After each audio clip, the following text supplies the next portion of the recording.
기독교에서 말하는 믿음은 무엇일까요? 믿음, 믿음.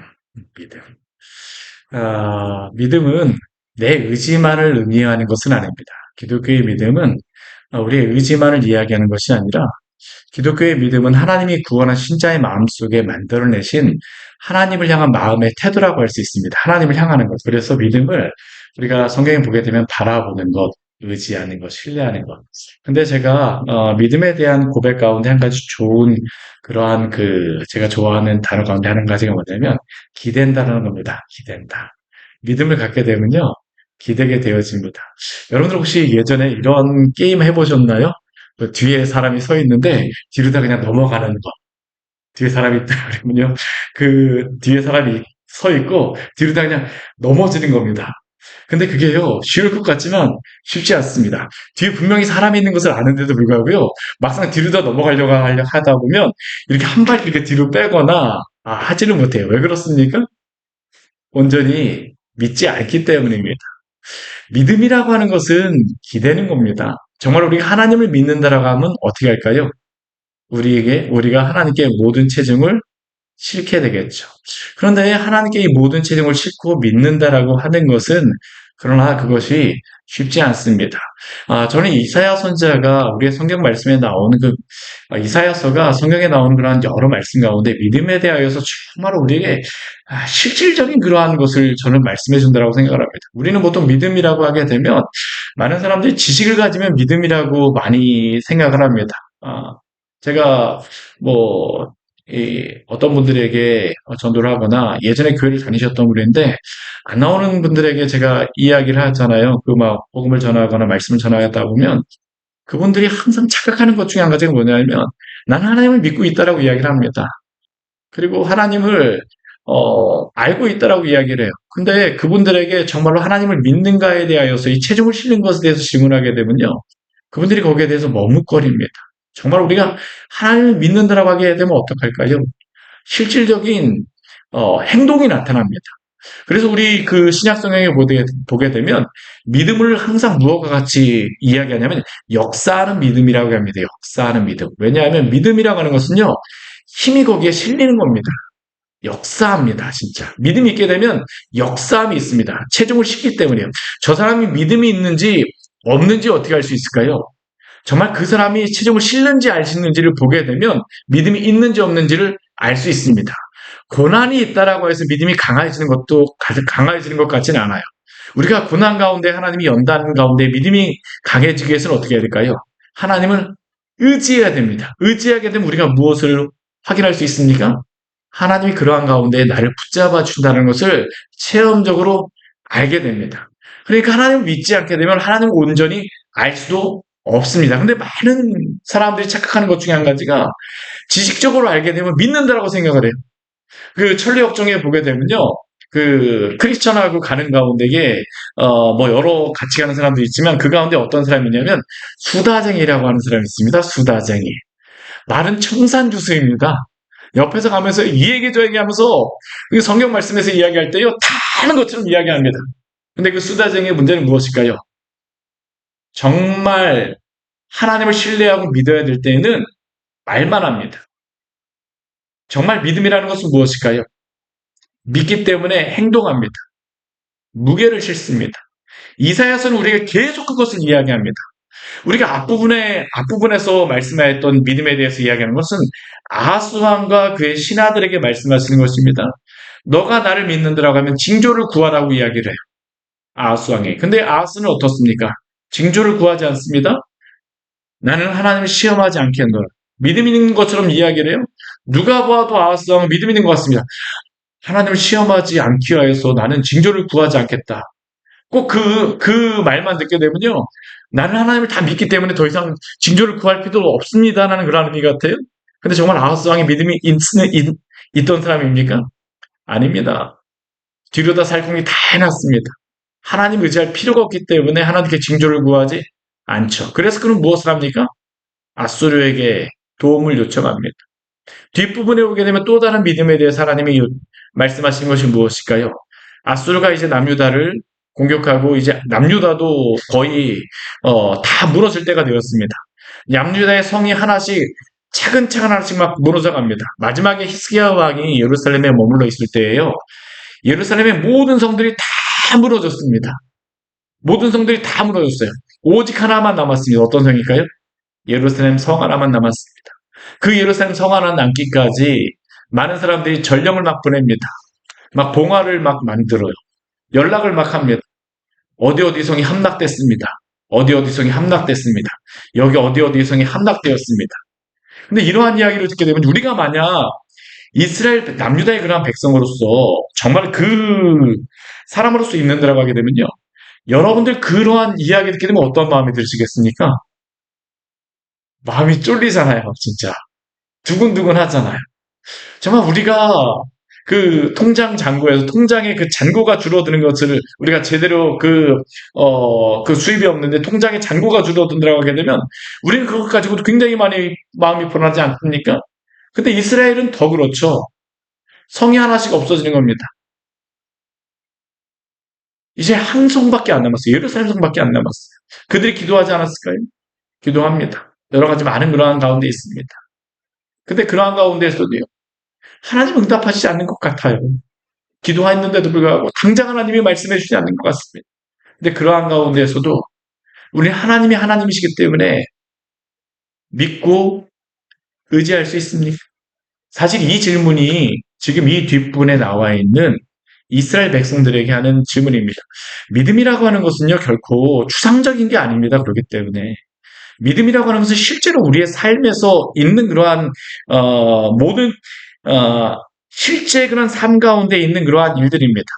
학교에서 공부하는 학생들, 뭐, 시험을 앞두고, 대입을 앞두고, 뭐, 직장에 들어가기 전에 하나님 믿기 때문에 무엇을 한다라고 했을 때, 뭐, 가정생활도 그렇죠.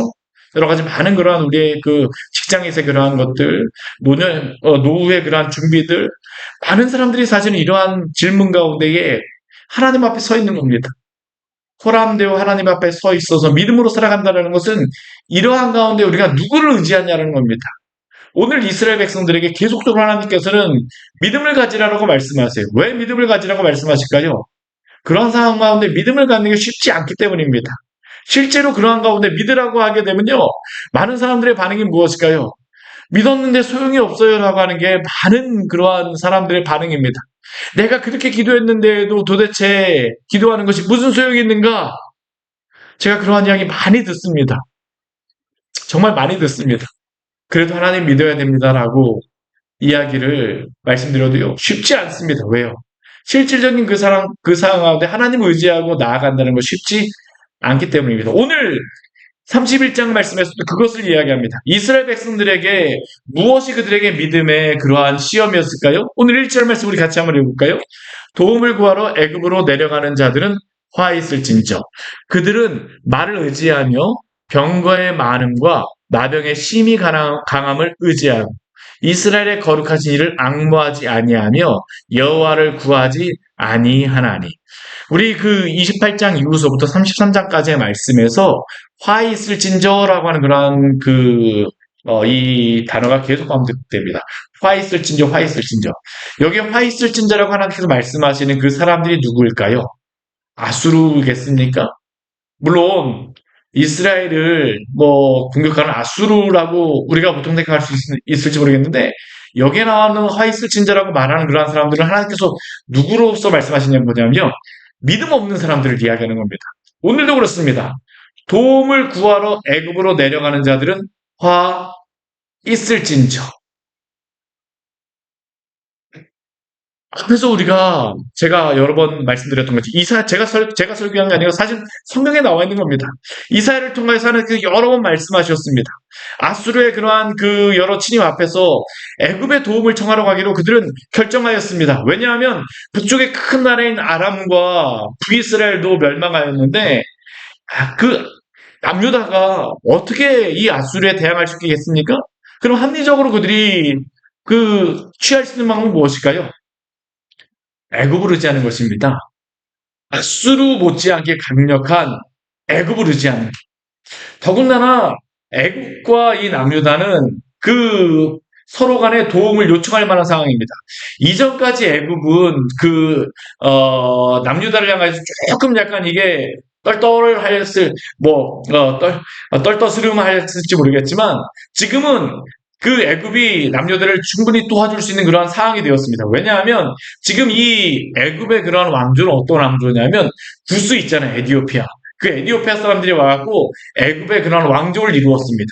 그리고 그 사람들이 지금 그 자신의 그러한 그 애굽의 왕조를 이루고 나서 아수르에게 대항하는 자신들의 힘을 드러내고 싶어요. 그러한 가운데에 이 남유다가 애굽에게 도움을 요청하는 게 어떻습니까? 애굽의 그러한 그 왕과 신하들도 돕고자 하는 그러한 마음이 있는 겁니다. 상황이 굉장히 좋아요. 만약 이렇게 모든 상황들이 남유다의 그러한 그 사람들의 생각대로 이렇게 계획이 진행되어지면서 그들은 무엇이라고 생각했을까요? 야, 하나님께서 애굽 왕의 마음을 다 준비시켜 주셨네. 하나님이 이러한 상황들을 다 순적하게 인도해 주시네. 우리도 그렇게 생각하지 않았겠습니까? 근데 그렇지 않아요. 왜요? 하나님이 선제를 통해서 그게 순적한 길이 아니라고 말씀하셨거든요. 지속적으로 하나님이 말씀하십니다. 헛된 도이면 애굽을 구하지 말라. 도움을 걸어 애굽에 내려가는 자는 오늘은 무엇이라고 말씀하세요? 화 있을진저라고 말씀하십니다. 당장 그들의 눈에 보기에는 애굽을 의지하는 것이 지혜로운 것처럼 보인다 할지라도 하나님의 길이 아니라는 것을 하나님께서는 지속적으로 말씀하셨습니다. 하나님은 애굽 의지하는 것을 구약서부터 시작해서 지속적으로 애굽 의지하지 말라라고 말씀하십니다. 어디서부터 하나님이 애굽 의지하지 말라라고 말씀하는지 아세요? 오늘 지금 보게 되면요. 애굽에 무엇을 구하러 내려가는 것입니까? 말 구하러 가는 겁니다. 병거 구하러 가는 겁니다. 또 누구 구합니까?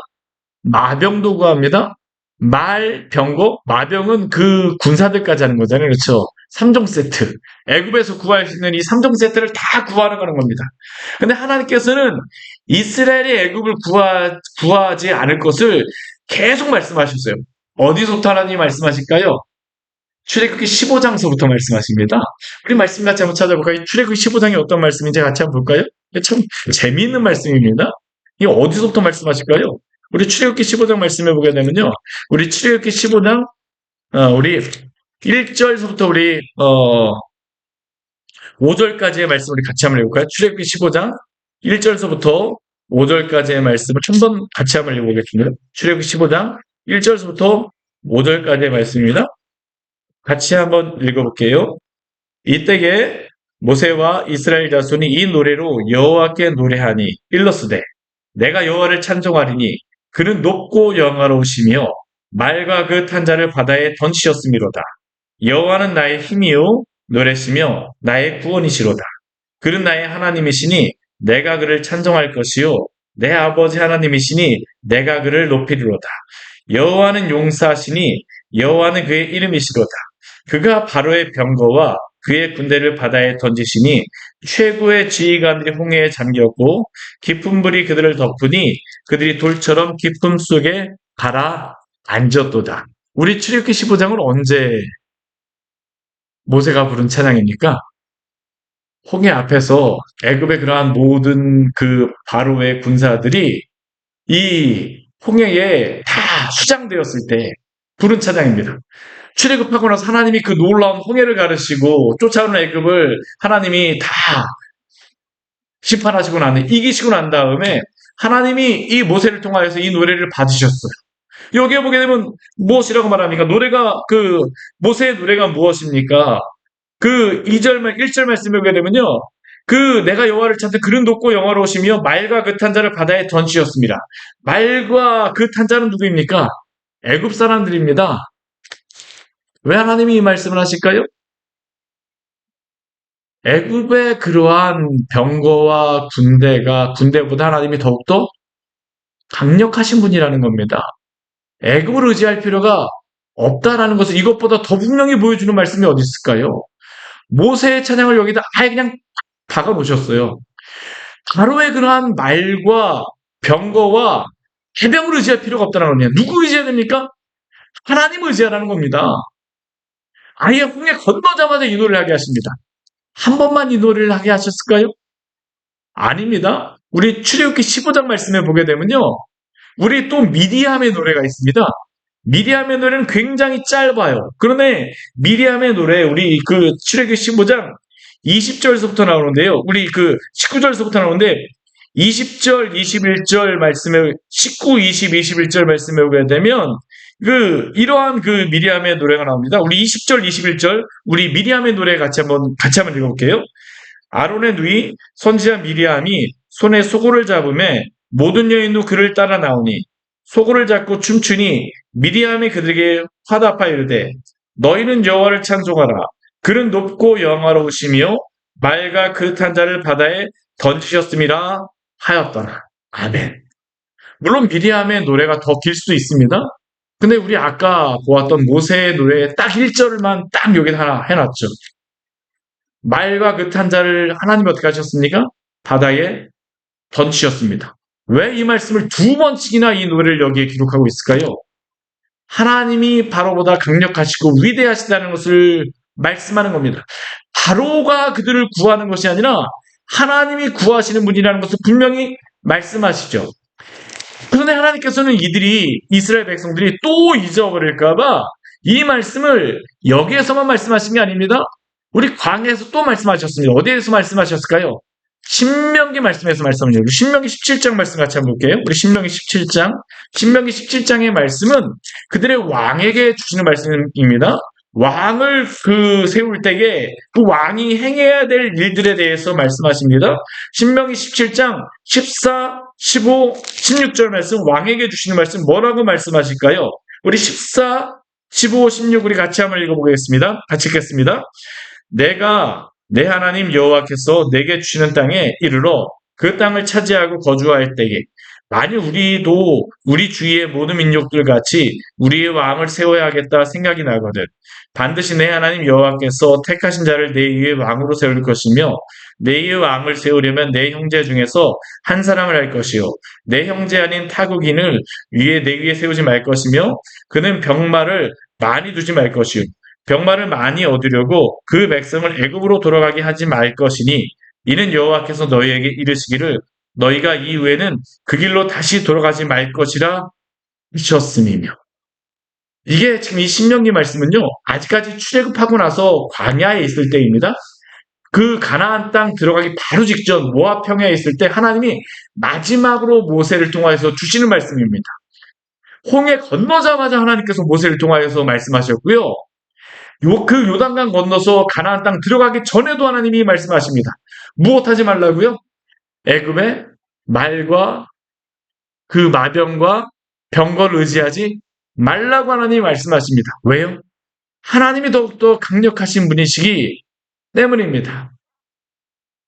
그런데 이렇게 하나님이 찬양으로 그들에게 말씀하셨고 또한 이 신명기의 말씀으로 분명히 이렇게 경고하셨음에도 불구하고 이들은 지금 어떻게 합니까? 하나님이 이 모든 말씀을 무시하고 지금 도움을 구하기 위하여서 애굽으로 내려갑니다. 이 말씀을 몰라서 그들이 애굽으로 내려갈까요? 아닙니다. 그들은 다 알고 있습니다. 그런데 왜 그들이 내려가겠습니까? 이들의 지금 상황은 다르다는 겁니다. 그때는 애굽이 적이었지만 지금은 아수르가 적이라는 겁니다. 예전에는 애굽이 적이니까 하나님이 이렇게 말씀하셨을지 모르겠지만 지금은 누가 적입니까? 애굽이 적이 아니에요. 아수르가 적입니다. 애굽은 오히려 무엇이에요? 적이 아니라 도움을 줄 수 있다고 생각을 하는 겁니다. 상황이 바뀌었다는 겁니다. 그런데 사랑하는 여러분, 우리가 기억할 것은 하나님은 변하시지 않는 신실하신 하나님이심을 우리가 기억하기를 원합니다. 시대가 변했다고 해서 하나님의 말씀이 변할까요? 아니요. 애굽과 전쟁하셨던 하나님이 아수르 때에는 가만히 계시겠습니까? 아닙니다. 애굽에서 구원하신 하나님께서 아수르에서 구원하시지 않으시겠습니까? 아닙니다. 다만 변한 것은 하나님이 아니라 누구입니까? 그들의 마음입니다. 그때와 이때가 다른 것이 아니라 그들의 마음이 지금 하나님 앞에서 온전하지 못하고 믿음이 없는 겁니다. 그들은 입술로는 이러한 찬양을 부르고 믿는다라고 말할지 모르겠지만 실제로 그들의 삶에서는 어떻습니까? 하나님을 믿지 않습니다. 신뢰하지 않습니다. 기대지 않습니다. 체증을 싣지 않습니다. 이게 믿음일까요? 아니라는 겁니다. 그러니까 하나님이 그들에게 뭐라고 말씀하세요? 화 있을진저라고 말씀하십니다. 사랑하는 여러분, 우리도 혹시 이러한 불신앙의 그러한 모습 가운데에 유혹을 받고 있지 않습니까? 2700년 전 이들의 불신앙은 모세의 때와 또한 그들의 때가 다르다는 불신앙이고, 우리가 만약 이렇게 행동하더라 하게 되면 성령의 때와 우리의 때가 다르다라고 우리는 변명할 수 있을지 모르겠지만 결국 그것도 무엇일까요? 동일하게 하나님을 믿지 않는 모습입니다. 우리가 자주 빠지는 이런 죄의 모습이 무엇입니까? 이런 순간에는 하나님을 향한 믿음이 소용없다라고 도움이 되지 않는다라고 하는 때가 언제입니까? 그러나 그때가 더욱 주님을 의지하며 믿음으로 나아갈 때임을 기억하시기를 바랍니다. 더욱더 하나님 의지하십시오. 그때가 바로 하나님 의지할 때입니다. 우리의 마음이 흔들릴 때가 언제입니까? 더 그때가 하나님 바라볼 때입니다. 그렇다면 이렇게 불신앙의 모습으로 행하였던 예루살렘에게 주시는 말씀은 무엇일까요? 우리 2절 말씀을 보면 하나님이 이렇게 말씀하세요. 하나님을 의지하지 않는 그들을 향해서 이렇게 말씀하십니다. 우리 2절 말씀 같이 한번 볼까요? 여호와께서도 지혜로우신즉 재앙을 내리실 것이라. 그의 말씀들을 변하게 하지 아니하시고 일어나사 악행하는 자들의 집을 치시며 행악을 돕는 자들을 치시리니. 여호와께서 지혜로우십니다. 재앙을 내리십니다. 여기서 재앙을 내리는 사람들이 누구일까요? 이스라엘 백성들입니다. 믿음이 없는 자들은 하나님의 그러한 구원을 보지 못하는 겁니다. 하나님이 직접 재앙을 내리실 필요도 없어요. 믿음이 없기 때문에 아수르에게 무너지는 겁니다. 스스로 무너지는 겁니다. 스스로 무너집니다. 애굽은 어떤 존재입니까? 오늘 3절 말씀을 보게 되면 그들이 의지하고자 하는 그들은 애굽의 도움이라고 우리 편이라고 이야기하는 겁니다. 애굽이 우리의 도움이라고 하는 우리 편이기 때문에 그들은 할 수 있다라고 이야기해요. 근데 애굽은 무엇입니까? 우리 3절 말씀을 보게 되면 하나님이 이렇게 말씀하시죠. 애굽은 사람이요 신이 아니며 그들의 말은 육체요 영이 아니라. 여호와께서 그의 손을 펴시면 돕는 자도 넘어지며 도움을 받는 자도 엎어져서 다 함께 멸망하리라. 애굽은 결코 그들의 도움이 될 수 없습니다. 사랑하는 여러분, 우리가 온전히 하나님만을 의지하며 살아가기를 원합니다. 우리가 이 말씀 한번 잘 보십시오. 사실 이 말씀을 잘 보게 되면 믿음이 무엇인가에 대해서 정말 실제적입니다. 이게 그 성경에 기록되어 있기 때문에 우리는 성경에 기록되어 있으니까 이 사람들이 이렇게 뭐 믿음을 가질 수도 있고 아니면 이렇게 할 수 있다라고 그냥 이야기로서 많이 생각하고 넘어가는데 정말 믿음이 굉장히 실질적인 겁니다. 이러한 상황 가운데 우리는 믿음을 가질 수 있습니까? 하나님이시기 때문에 우리는 하나님을 의지할 수 있나요? 하나님은 어떠한 분이십니까? 오늘 뒤에 우리 4절과 5절 말씀을 보게 되면요. 두 가지의 모습으로서 하나님이 어떻게 이스라엘 백성을 지키시겠다라고 말씀하시는지 말씀을 알려주십니다. 첫 번째 뭐냐면 하나님이 자신을 사자로서 이야기하십니다. 사자. 우리 제가 어렸을 때 제 사진에 보게 되면 어떤 사진이냐면요. 저의 뿔이 이만큼 나와 있습니다. 이게 욕심 많은 뿔이라고 이야기하는데 제 사진에 어렸을 때 사진에 보면 어떤 사진이 있었냐면 이제 지금은 있지도 있나 뭐 그런데 어떤 사진이냐면 귤이 하나가 있는데요. 제가 굉장히 조그만데 귤 하나가 굉장히 컸는데 이거를 제 손에 꽉 쥐고 나서 이거를 결코 놓지 않겠다라고 하는 결단의 마음, 결코 빼앗기지 않겠다. 우리가 정말 좋아하는 음식이라든가 아이들도 보게 되면요. 자기가 이걸 딱 움켜쥐게 되면 빼앗기지 않잖아요. 그렇죠? 하물며 사자가 자신의 그러한 먹이를 다른 짐승한테 빼앗길까요? 빼앗기지 않습니다. 오늘 우리 4절 말씀에서 말씀하신 겁니다. 하나님이 큰 사자와 젊은 사자와 같이 자기의 먹기를 움켜쥐고 빼앗기지 않는 것과 같이 자기의 소유된 백성, 자신의 그러한 나라를 하나님이 놓으실까요? 버리실까요? 하나님이 놓치실까요? 그렇지 않습니다. 하나님이 내가 택한 내 백성을 결코 놓지 않겠다라고 오늘도 약속하고 계십니다. 사랑하는 여러분, 우리는 오늘도 하나님 붙잡아 주심을 믿으시기를 바랍니다. 하나님 오늘도 붙잡아 주세요. 또 하나님 어떤 분이십니까? 5절 말씀에 오게 되면 새로서 이야기하면 새가 날개를 치며 그 새끼를 보호함같이 하나님이 예루살렘을 보호하실 것이다라고 말씀하세요. 앞에서는 젊은 사자가 힘을 가지고 강력하게 움켜쥐는 그 모습을 보였다고 하게 되면 우리 5절 말씀에서는 새가 새끼를 잘 보호하는 것 같이 그 사랑의 모습, 그 긍휼히 여기시는 모습. 제가 어렸을 때 그 저희 할머니가 오골개를 키웠었는데 그 오골개가 그 새끼를 낳습니다. 새끼를 낳고 그 새카만 오골개가 그 뒤에 그 새끼들을 절자 한 10마리 정도 되네. 막 뭐 이렇게 쫓아서 어미를 쫓아가는 그 모습을 보게 되면 저도 굉장히 귀여웠습니다. 근데 어느 날 오골개가 막 진짜 막 죽을 것 같이 꿋꿋해 하면서 막 우는 소리가 들렸습니다. 온 가족이 뛰어나갔어요. 근데 왜 그렇게 그 오골개 어미가 그랬었냐면 보니까 옆에 있던 그 옆집에 개 어떤 집 개인지 모르겠는데 개가 그 새끼를 막 채가려고 하는 겁니다. 그러니까 그 어미 오골개가 정말 그 개한테 있잖아요. 그 큰 개한테 막 결상전하면서 덤비고 있는데요. 정말 그 오골개가 저는 그렇게 강력한지 몰랐습니다. 근데 여기 보십시오. 하나님이 당신의 백성을 어떻게 하신다는 겁니까? 예루살렘을 새가 날개치며 그 새끼를 보호한 것 같이 남아무의 여호와가 예루살렘을 보호할 것이라. 왜요? 하나님이 우리의 하나님이 되시기 때문입니다. 오늘 뒤에 한번 말씀 보십시오. 하나님이 그 보호하시는 모습을 뭐라고 말씀하시냐면 그것을 우리 5절 말씀에 되면 호위하고 건지며 뛰어넘어 구원하리라. 호위한다라는 것은 진짜 큰 사자나 젊은 사자가 이 자기 먹이를 막 이렇게 움켜쥐는 것과 같이 보호하는 것과 같이 막 호위하고 지키는 거죠. 건지는 것도 그렇습니다. 결코 빼앗기지 않는 것, 어미새가 막 건지는 것, 뛰어넘어라고 하는 의미는 어떠한 의미일까요? 이것은 뭐냐면 6월절 하는 그 6월절에 우리 보게 되면 우리 6월절이라고 하는 의미가 건너가다는 그런 의미입니다. 이게 그래서 그 원어적으로 6월절을 지금도 그 이스라엘 사람들 뭐라고 부르냐면 패삭이라고 부릅니다. 패삭.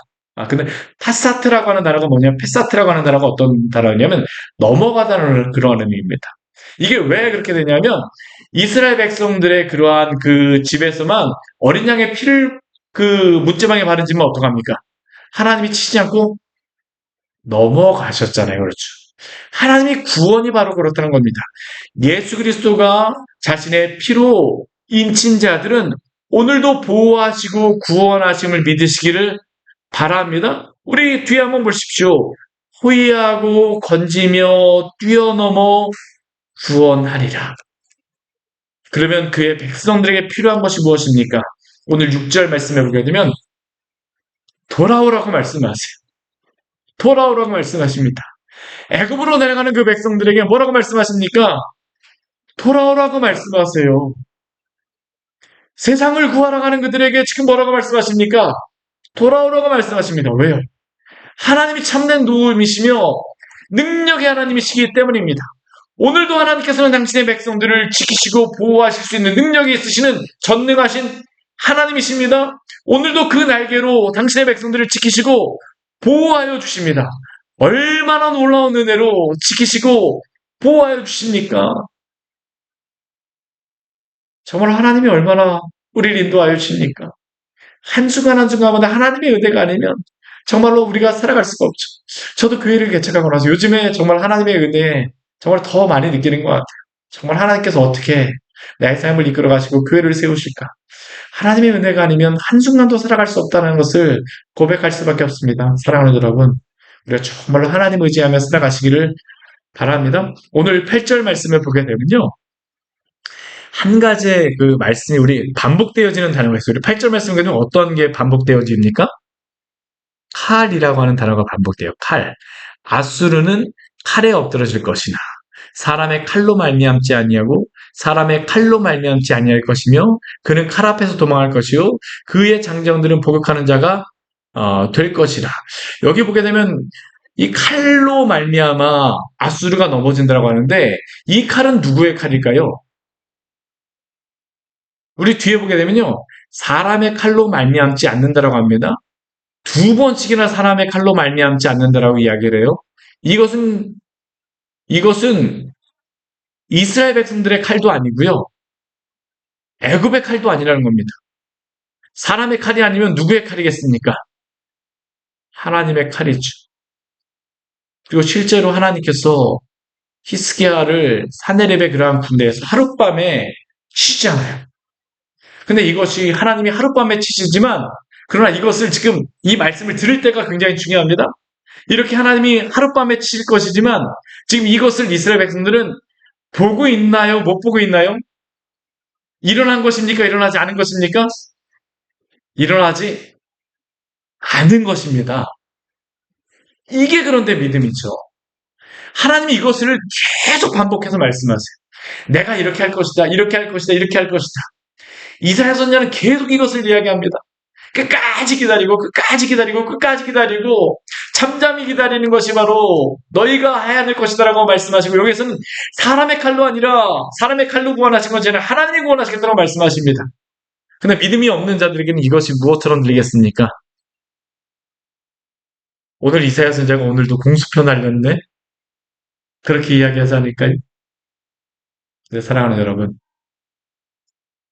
믿음은 그러나 하나님의 말씀을 끝까지 신뢰하며 의지하는 것입니다. 우리가 세상에 도움이 필요 없다라는 게 아닙니다. 우리가 병이 들렸을 때 의사에게 갈 필요가 없다라고 저는 말씀드리는 것이 아니에요. 그러나 의사의 손길까지도 인도하시는 분이 누구십니까?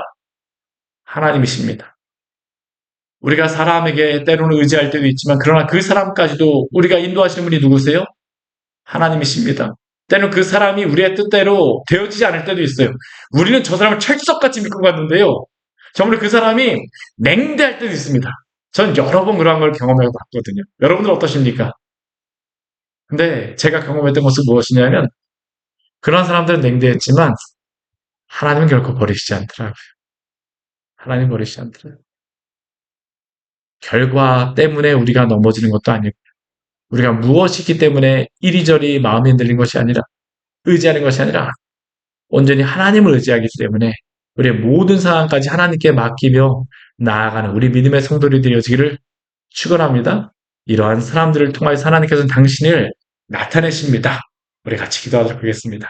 우리 오늘 말씀 같이 기억하시면서 우리 기도하기로 합니다. 믿음이란 무엇일까요? 저는 믿음이란 결코 추상적인 건 아닌 것 같아요. 추상적이지 않습니다. 오늘 이사야 말씀 보십시오. 결코 추상적이지 않습니다. 믿음은 정말 의지합니다. 의지합니다. 나타납니다. 아무리 작은 것이라 할지라도요. 나타날 수밖에 없습니다. 말하는 것도 달라집니다. 행동하는 것도 달라집니다. 주변 사람들에게 말하는 것도 달라져요. 믿음이 있냐 없느냐는 우리가 정말로 우리가 행하는 그런 모든 것 가운데 나타납니다. 우리는 어떻게 하나님 앞에 서 있습니까? 또 사람들 앞에 우리가 드러나고 있습니까? 하나님 정말 우리가 믿음 있는 자로서 주 앞에 서게 해 주십시오. 이 믿음 있는 자로서 믿음의 성도로서 주님 바라보게 하여 주시옵소서. 믿음이 없습니다. 우리에게 믿음을 더하여 주시옵소서. 이 시간 주님 앞에 잠시 같이 기도하도록 하겠습니다. 같이